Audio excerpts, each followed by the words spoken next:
एकदा एखाद्या कामाचा कंटाळा केला ना की कंटाळाच होतो. बरेच दिवस व्हिडिओ आले नाही, त्याचं कारणही तेच आहे. आता नॉन व्हेजिटेरियन लोकांच्या घरामध्ये fish fry, real fish fry बनत असतात. व्हेजिटेरियन लोकांच्या घरामध्ये फिश फ्राय कसे बनतात ते आज आपण पाहूया. जोक्स पार्ट, पण मी आज ना भरलेली मिरची बनवणार आहे. तर मग त्याच्यासाठी मी भाजलेल्या शेंगदाण्याचा कूट घेतला आहे, किचन किंग मसाला घेतला आहे, हळद घेतली आहे, मिरची पावडर घेतली आहे आणि चवीपुरतं मीठ ॲड केलेलं आहे. त्याचबरोबर वरतून बारीक चिरलेली कोथिंबीर ॲड केली आणि मस्तपैकी मिक्स करून घेतलं. आता ह्या ज्या धुतलेल्या मिरच्या आहेत ना, त्यांचं पोट फाडून घ्यायचं आहे ते उभ्या पद्धतीने, अशा पद्धतीने. तर मग मी आता त्यांचं पोट फाडून त्यामधलं बी, त्याचबरोबर जी मिरचीची शीर असते ना ते काढून घेते.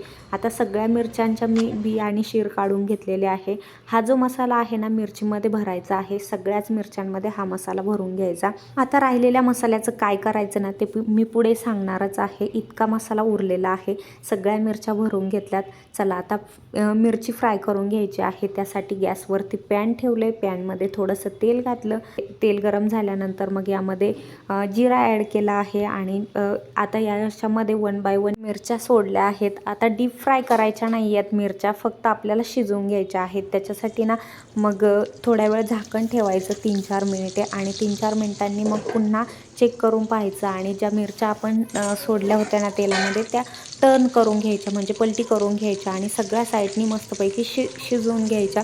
आणि मग राहिलेला मसाला जो काय आहे ना तो यामध्ये साईडला सगळ्या मिरच्या शिजल्याच्या नंतर मग मध्यभागी तेलामध्ये सोडून तो सुद्धा छान फ्राय करून घ्यायचा. अशा पद्धतीची ना भरलेली मिरची तयार झाली. म्हणजेच व्हेजिटेरियन लोकांचं फिश फ्राय तयार झालं.